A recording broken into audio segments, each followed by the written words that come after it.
Olá, pessoal! Sejam bem-vindos novamente à disciplina de Estruturas Avançadas de Dados 2. Nessa videoaula, nós vamos ver encadeamento separado. Vamos lá?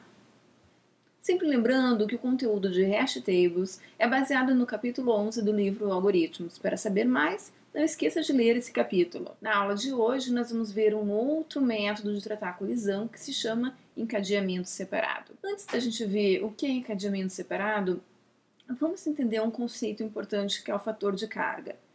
O fator de carga é igual a esse cálculo aqui, N dividido por M, onde N é o número de chaves que tem dentro da hash table e M é a capacidade da hash table, ou seja, é igual ao tamanho da array que guarda as chaves da hash table.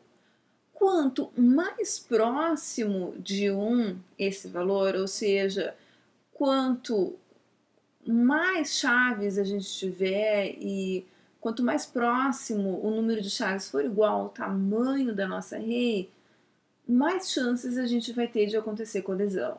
Então o ideal é que assim a gente sempre tenha um fator de carga que seja menor do que 1, ou seja, que M sempre seja maior do que N, que a array seja maior do que o número de chaves guardado dentro dessa hash table.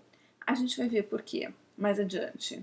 A gente também viu numa videoaula anterior que no encadeamento separado a gente utiliza uma estrutura de dados adicional que é uma lista encadeada. Cada posição da array, que também é chamada de bucket, então, contém uma lista encadeada. O que o encadeamento separado faz é adicionar as chaves sempre no final ou no início dessa lista encadeada. É uma forma bastante intuitiva e fácil de resolver colisão, só que ela tem a desvantagem de necessitar de um pouquinho mais de espaço de memória devido a essa estrutura de dados auxiliar. Quando a gente utiliza uma função de hash uniforme, ou seja, quando a gente utiliza uma função de hash que tem probabilidade igual de determinar uma posição qualquer da tabela, titã M, para qualquer chave, o que vai acontecer? As chaves vão estar bem distribuídas dentro da nossa tabela hash. Isso vai fazer com que o esperado seja que cada posição tenha tamanho, ou seja, o tamanho da lista encadeada de cada bucket, de cada posição da array, seja muito próximo ao fator de carga. Vamos ver um exemplo para a gente entender melhor como é que funciona o encadeamento separado?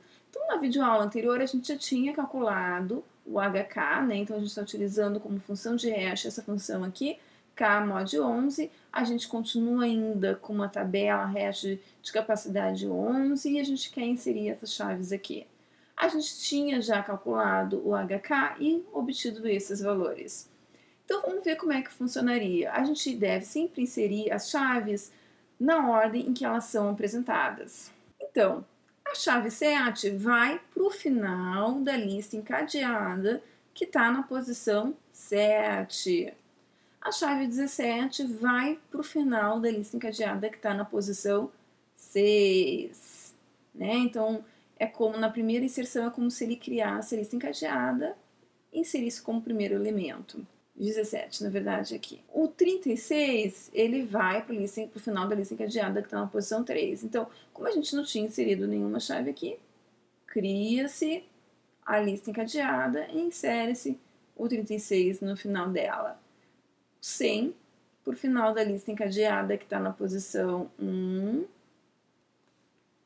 O 106 para o final da lista encadeada que está na posição 7. E o 205 no final da lista encadeada, que está também na posição 7. Certo? Viram como é fácil?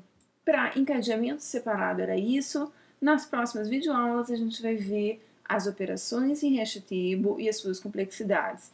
Em especial nós vamos ver as operações para endereçamento aberto, as de inserção, busca e remoção. Muito obrigada pela atenção de vocês e até a próxima videoaula.